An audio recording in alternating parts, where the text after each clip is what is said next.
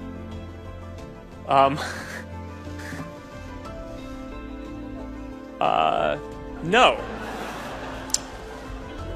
If you've messaged anybody this week, would you share with us the names of the people you've messaged?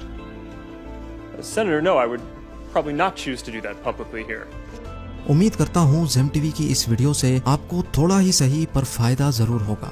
آپ لوگوں کے پیار بھرے comments کا بے حد شکریہ۔ ملتے ہیں اگلی شاندار ویڈیو میں۔